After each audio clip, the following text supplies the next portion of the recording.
यही मोह हमारी असंतुष्टि और दुख का कारण बन जाता है। दूसरी ओर आध्यात्म हमें अपने आप को जानने का, अपने अंतर्मुख को पहचानने का अवसर देता है कि आध्यात्मिकता न केवल व्यक्तिगत विकास का साधन है, बल्कि ये समाज में सकारात्मक बदलाव लाने का मार्ग भी है।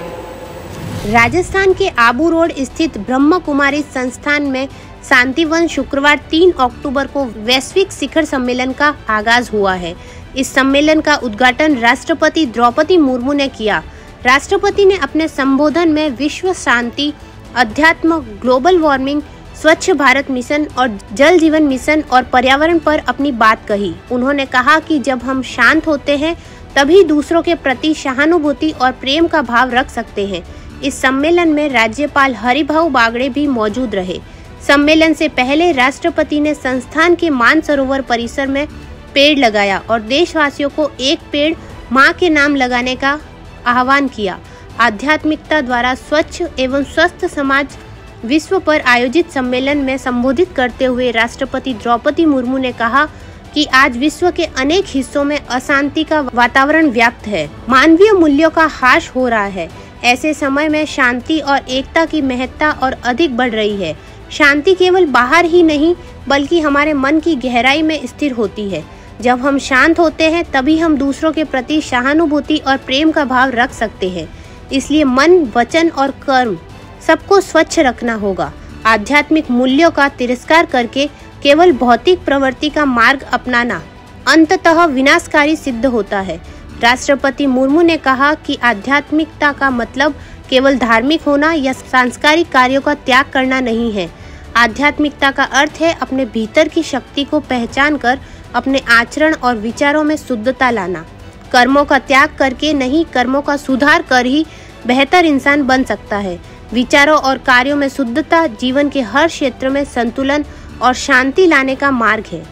स्वच्छ और स्वस्थ समाज के निर्माण के लिए यह आवश्यक है। स्वच्छ और स्वस्थ शरीर के लिए पवित्र अंतःकरण निवास होता है। उन्होंने कहा कि स्वच्छता केवल बाहरी वातावरण में नहीं बल्कि हमारे विचारों और कार्यों में भी होनी चाहिए।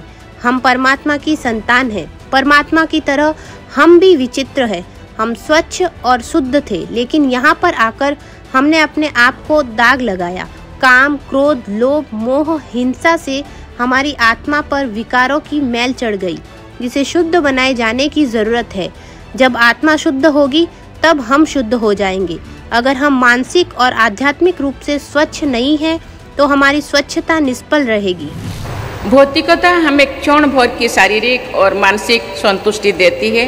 ये भली भांति ये संस्थाएं के भाई बहन जानते हैं, जिसे हम असली सुख समझकर उसके मोह में पड़ जाते हैं।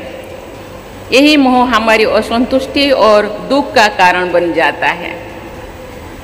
दूसरी ओर आध्यात्म हमें अपने आप को जानने का, अपने अंतर्मुख को पहचानने का अवसर देता है।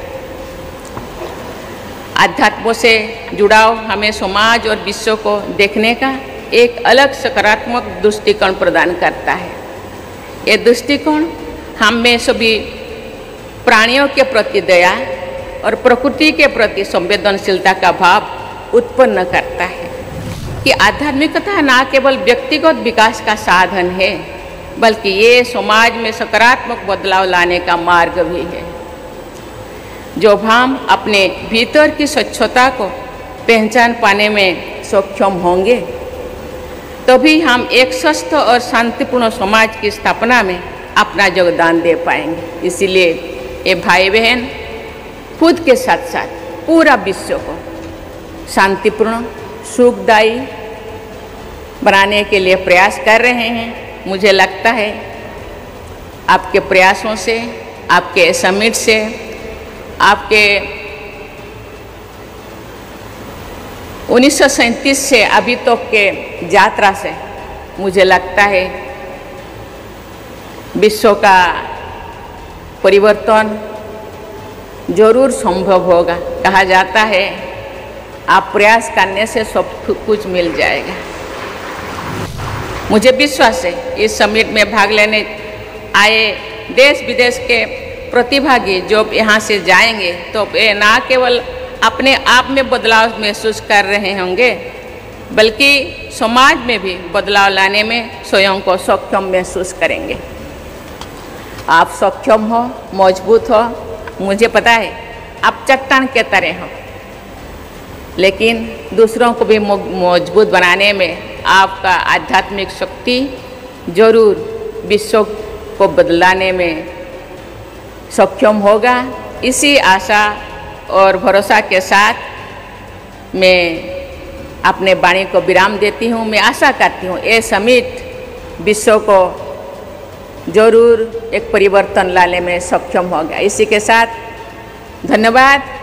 जय हिंद, जय भारत, ओम शांति।